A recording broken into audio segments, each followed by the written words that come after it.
Hello, ladies and gentlemen. Welcome back to the channel. I hope your day and your week have been going very well so far. Thanksgiving is officially here. And from all of us at Guy Boston Sports, we want to be the first to wish you all a happy Thanksgiving. I hope your holiday is filled with tons of love, joy, food, and of course, football. Speaking of football, we've got a really fun matchup to break down for the first of the three Thanksgiving games. We have an NFC North showdown between the Detroit Lions and the Green Bay Packers. And as always, guys, I've got some really great picks to go ahead and share with you. But first, as always, people, please make sure to go ahead and hit the subscribe button, hit that like button, and drop a comment down below. It helps the channel grow, and it really does mean a ton to us. And let me very quickly take this opportunity to go ahead and say thank you. Thank you to everybody who supports us all year long, watching either Ev, myself, Trey, watching the channel, subscribing to videos, liking the videos, commenting on the videos. All the support you guys give us, it's really awesome. And seeing the channel grow, this is my third or fourth year now with Guy Boston Sports. When I first joined, we were at like 20,000 subscribers. Now almost at 150K all these years later. It's been a fun journey. I'm thankful for every second of it, and you guys make it all possible. So thank you to you guys for all your support all year long. We're thankful all the time, but of course on Thanksgiving, it gives us the chance to kind of take a pause and reflect on it all and really be thankful for it all. So thank you very much from the bottom of my heart, from all of us here at Guy Boston Sports, for your support all year long. With all that mushy stuff out of the way, let's go ahead and talk about this game. I have 4 picks to share with you guys. I've got a spread pick, we've got a total pick, and we got 2 player props, as well as our anytime touchdown player prop giveaway at the end of the video. So make sure to go ahead and stick around to the end of the video. All right, guys, Packers at Lions, 1 p.m. kickoff on Thursday. The spread is 2.5 points. The total currently is set at 48.5 points. My first pick in today's video is our spread pick. I'm going with the Green Bay Packers here plus 3.5. Now, I know I just said the spread is 2.5 points. I'm buying an extra point here, taking Green Bay at plus 3.5, because I think that 3.5 point line is going to be key in this spot. So jumping on over to the outlier screen here, Green Bay plus 3.5. It's a little bit juiced, fair warning. Minus 144, best odds available to me over on Novik. So yes, at a first glance, the value may not be the best, but I am a firm believer in the concept of you have to give a little to get a little, okay? You got to give a little back. You got to sacrifice a little value to get that better plan. I do think Green Bay plus 3.5 is a go ahead. Now, you could be patient, and this is being recorded on Wednesday morning. Come Thursday morning, maybe this line moves, and maybe you can get at 3.5 or 3 or even 4 at a normal price, but I'm taking the plus 3.5 while I can before it gets too, overblown in terms of value. Now, these teams obviously did play once this year back in week 1, and the Green Bay Packers dominated the Lions. Now, to be totally fair to the Lions in that spot, it was the first game after Ben Johnson's departure. They were still trying to kind of figure this offense out a little bit, and they definitely struggled against a Green Bay defense that had just added Micah Parsons and looked very, very dominant. Now, although the defense has still remained that dominant for Green Bay all year long, the offensive side of the football has been a lot more of a struggle, which is where I have some concerns with the Packers here, but I think their defense has such a clear advantage against this Lions offense. That's why I'm kind of riding with Green Bay here, is that matchup of Green Bay's pass rush against a Lions offensive line that's been okay, I guess the best way to put it. I mean, if you look at the right side of the screen here, the numbers here, in terms of sacks, right? The Lions tied for 11th in sacks allowed per game, giving up 2.1. That's not that bad, honestly. But the QB hits, they're tied for 23rd in the NFL, giving up 6.7 QB hits per game. Green Bay, obviously, top 10 team in both sacks and QB hits per game, this dominant pass rush. And we have seen Jared Goff this year, when under pressure, he's a different quarterback. I do think that pressure from the Packers defense is the name of the game here. Now, straight up, the Packers have lost 2 of the last 3 matchups against the Detroit Lions. Actually, to kind of narrow it down, both games last year, the Packers played against Detroit, they lost. Again, they won the one earlier this year, September 7th, 27-13. But they have covered the spread of plus 3.5 in each of the last 2 matchups against Detroit. And I'm not picking Packers money line here, although I am sort of tempted. I just think both of these teams are very good teams, and I think the point spread is telling you this is going to be a tight battle. I think it's going to come down to a field goal, and so getting the plus 3.5 obviously is huge in this spot. Because win or lose, if you take Packers plus 3.5, I think if my prediction of this game being sort of a tight field goal game is correct, you kind of get covered on both bases. Whether they win or lose, as long as they keep within 3, you're good to go. The biggest concern I have ultimately is the Packers offense here, and we go over the dashboard over on GuyBostonSports.com. There we go. You can see from a DVOA standpoint, Detroit is very, very good. Okay, 4th overall in terms of DVOA, 6th best offense, 6th best defense. Green Bay, 6th in DVOA overall, 8th best offense, 9th best defense. But as you can see here, a lot of the guys for Detroit have tough matchups where the Green Bay players, not as much. I mean, Josh Jacobs has a pretty tough matchup against this Lions run defense, who is questionable, by the way. We're not even sure if he's going to play 100%, but I do think the Green Bay offensively can make enough plays against the Lions defense that on paper is good, but we have seen them get beat a few times this year in interesting ways. If we go back to the last few games too for Detroit, they're coming off a game where they just barely survived against the Giants in overtime. They lost the Eagles, blowout over the Commanders, but then a loss to the Vikings. The month of November has been a very weird one for the Detroit Lions, and that's another reason why I'm taking Green Bay. Now, Green Bay has had their own shortcomings, right? They also lost the Eagles, they lost the Panthers, but they are coming off a very dominant win over the Vikings last week that I do think helps get things sort of back on track. You also have the straight up fact that Green Bay has covered plus 3.5 in every single game this season. They have not lost by more than 3 points in any game this year. So yes, they've lost some games. They're 7-3-1 overall. But even when they've lost against the teams like the Eagles, like the Panthers, even earlier on against the Cleveland Browns, they at least hang around all these games. That's because their defense is so dominant. Look at these games. 10-7 loss to the Eagles, 13-10 to the Browns, 16-13 to the Panthers. When they're losing, it's not because one team is just dominating them offensively. It's because the Packers offense comes up short in the end.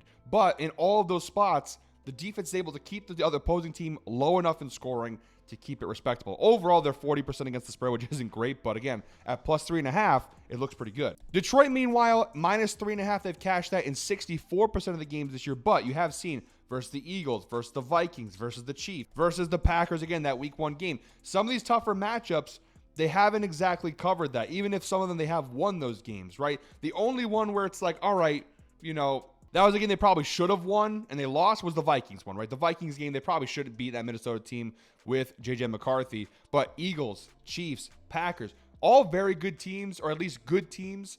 And, even if they've won some of those games, it just hasn't been big wins. And actually, they lost all 3 of those games. They lost the Eagles, they lost the Chiefs, and they lost the Packers. So I just think that for Detroit, they're a good team, but we have seen this year, I think different from last year, we've seen them kind of fall short in these big-time spots. And one last thing to note here, and this is where I have a lot of concern for that Lions defense. Like I said, they have a lot of good numbers defending them here.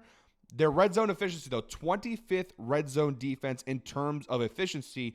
Green Bay, say what you want about their offense. It's not been the prettiest thing in the world, but they have a very good offensive line. I forgot to mention that. Very good offensive line play, which obviously is huge because Detroit has a pretty decent pass rush. They give Jordan Love time in the pocket. They create running lanes for the running backs. So beyond that, the red zone efficiency numbers, when Green Bay actually gets into the red zone, they're one of the most efficient teams in the red zone. The problem has been getting there sometimes. But once they get down there, one of the most efficient red zone offenses against a pretty inefficient red zone defense.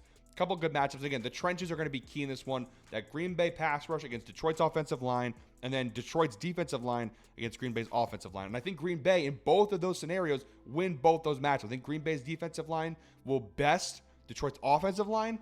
Reverse it, I think that Detroit's defensive line will not be able to get as much pressure on Jordan Love as they'd like to. So I do like Green Bay here at the spread of plus 3.5. And I know I rambled for a while there, guys, but my second pick in today's video is my spread pick, and I am going with the under 50.5. Again, I said the spread was the total, was 48.5 in this game. Again, buying a couple points, making it a little bit of a better spot to tail. Under 50.5, I'm grabbing that for minus 129 over on Novig. And the reason why I rambled for so long is because a lot of the points I talked about, I'm not going to repeat myself here, they apply to this total. From a numbers perspective, from a data perspective here, Green Bay has been a heavy under team, specifically at this line of 50.5. 82% hit rate at this line of under 50.5 points. The only 2 times it's gone over was versus the Cowboys, that 40-40 tie, and then versus the Steelers. The only 2 times. And those were 2 games where the Packers offense had very good matchups against poor defenses. This time around, Detroit's defense is not Pittsburgh's and it's not Dallas's. So I don't think you're going to see as many points from either side. On the flip side, Detroit is a little bit more of an over team. But again, in these big time matchups against the better teams, you've seen the unders hit. Okay, Eagles, Bucks, Chiefs, Browns aren't a great team, but Browns obviously a very good defense. Packers the first time. So when they played tougher competition, when they are playing the likes of the Giants defense or the Commanders defense or the Bengals defense or the Bears defense, you haven't seen Detroit's offense really firing on all cylinders there. And from a head-to-head perspective, the under has cashed in 2 of the last 3 matchups, again, including the 1 game earlier this season. So I think the under at 50.5 is a good spot. These are 2 pretty strong defenses. Green Bay's defense being good enough to slow the Lions down, and then the Packers offense obviously having their own struggles regardless of matchup, and then also facing off with a Lions team that is pretty good defensively. I do think that both teams, points could be hard to come by in this spot. So I think the under 50.5 is a good play. Now, very quickly, guys, before we finish off with our 2 player props, I want to talk to you guys about a special promo we are running over at the Fade Me store for our Black Friday Cyber Monday sale. Starting now through December 2nd, we are offering up to 50% off on all of our merchandise over at the Fade Me store. There's no promo codes required, no special links or anything like that. Just go to the Fade Me store. The link for that store is down below in the description as well as in the pinned comment. And through December 2nd, through the Cyber Monday sales and all that stuff, we are offering up to 50% off on all apparel, hoodies, hats, t-shirt, you name it, we've got it. So one more time, guys, link down below in the description as well as in the pinned comment, up to 50% off through December 2nd. Make sure to go ahead and take advantage of this special promo for Black Friday and Cyber Monday over at the Fade Me store. And I also want to talk to you guys briefly about the other sponsor of today's video, Chalkboard. Guys, if you like player props and you haven't given Chalkboard a go yet, you are absolutely missing out. Right now, they have an incredible sign-up offer for new users. If you sign up today and use code GUYBOSTON, and you can also download Chalkboard, by the way, using the link down below in the description or the pinned comment. Use promo code GUYBOSTON. They're offering you 2 special deals. The first one is a 100% deposit match if you sign up with our promo code today. With a bunch of Thanksgiving football, there's nothing better than free money to go ahead and put towards your play. So 100% deposit match, but they're not stopping there. Chalkboard is also offering you a free pick for this Thanksgiving. Sign up with this promo code. They're giving you this free pick of Lamar Jackson over half a passing yard. His normal line being 211.5. All he needs to do is throw for 1 passing yard, just 1, and he cashes this line. So use promo code GUYBOSTON down below in the link in the description. You can find Chalkboard to go ahead and download Chalkboard. Use that promo code GUYBOSTON. Get 100% of your first deposit match and this free Lamar Jackson player prop. Make sure to go ahead and check out Chalkboard today. And by the way, shout out to Chalkboard for being a proud sponsor of Guy Boston Sport. All right, guys, back to the picks. My third pick in today's video, my first player prop in today's video, is Jared Goff over half an interception, which I'm grabbing for plus 110, best odds available to me over on Novig. First and foremost, we're getting a plus money play on a player prop that he's cashed at a pretty decent rate, if I'm being honest. 45% hit rate on the year. He's thrown an interception each of his last 2 games. And there's one apparent trend across all of these hits that he has, is their teams with pretty good pressure rates and pass rusher. Like Green Bay, obviously, he threw one in week 1. Cleveland, very good defensive front. Tampa Bay, good defensive front. Philadelphia, New York Giants. Now, look, it's not a perfect science because the Chiefs, he didn't throw one, and the Vikings, he didn't throw one. Those teams obviously both have pretty good pass rushes as well. But for the most part, when he's facing these kind of tight, stout defensive fronts, he's struggling throwing interceptions. And if we do go ahead and look at the head-to-head data, each of the last 2 matchups against the Green Bay Packers, he has thrown interceptions. So there's good head-to-head data, decent overall data. And although from a number standpoint, the Packers don't really force too many turnovers here, look at the last couple games. J.J. McCarthy, 2. Jameis, 1. Bryce Young, 1. Quarterbacks do throw interceptions against this Packers defense. And you go up above here, and you see Jared Goff under pressure this season, 2.3% interception percentage. So pretty high number there. Now, I know down below it shows in the defensive coverage and pressure rates that Green Bay doesn't pressure at a high frequency, but they do get a decent amount of pressure on the opposing quarterbacks, even though the rate at which they pressure is not as high. And again, with that pass rush, if they can put pressure on Jared Goff, you see the mistakes. They do come out here. His numbers all drop massively against pressure. As I mentioned earlier, obviously, this is a very good Packers pass rush. The Lions, when Jared Goff has been under pressure, has struggled. So I think him over half an interception is not a bad play, especially for plus money. And then my final pick in today's video, guys, is our anytime touchdown player prop, and we are doing a giveaway for this pick. Comment Romeo Doubs, comment his last name, his first name, whatever you'd like, Romeo or Doubs. Comment Romeo Doubs down below, and if he scores a touchdown, one lucky commenter will win a free $25 Amazon gift card. So Romeo Doubs, anytime touchdown, I'm grabbing that for plus 170 over on DraftKings, best odds available to me. Now, Doubs overall this year has just 4 touchdown catches, and 3 of those came in that game against the Dallas Cowboys. Since the Cowboys game, he has not scored a single touchdown. And from a head-to-head perspective, no touchdowns in each of the last 2 matchups against the Lions. So at first glance, the numbers may not look very good. But there are a couple reasons as to why I'm tailing this. First and foremost, you do have to go ahead and look at the matchup here.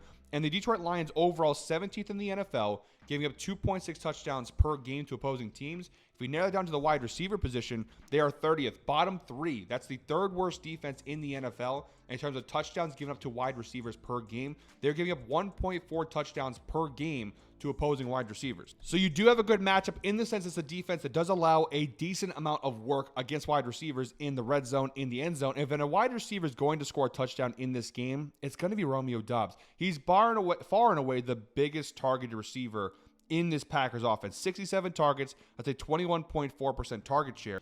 And the bottom 2 guys, Tucker Kraft is out and Josh Jacobs is banged up. So after that, the next one down for wide receivers at least is Dontavian Wick, which you have a very big separation of targets there between those guys. You also have to go ahead and look at the red zone targets here in this spot. And Romeo Doubs behind Tucker Kraft there with a 25% target share. But again, Tucker Kraft is not playing, so that gets eliminated. So Romeo Doubs, the highest targeted player in the red zone, the highest targeted player overall. You have that matchup versus this Lions defense. I think it's not too crazy to go ahead and see him score a touchdown in this spot. We did see a couple of wide receivers for the Giants get in the end zone. Isaiah Hodgins, Wan'Dale Robinson. So I don't think this is very unrealistic at all. I think he has a very good chance to score here. He's due to score. And for plus 170, it's pretty good value for a guy who dominates the target share like Romeo Doubs does. All right, guys, that is it for me today. Thank you very much, as always, for watching. One more time, please make sure to go ahead and hit the subscribe button, hit that like button, and drop a comment down below. Happy Thanksgiving. I hope you guys all enjoy your holiday. Eat plenty of food, enjoy a ton of football, and have a great time. Until next time, I hope you're all winners. Let's go ahead and make some money.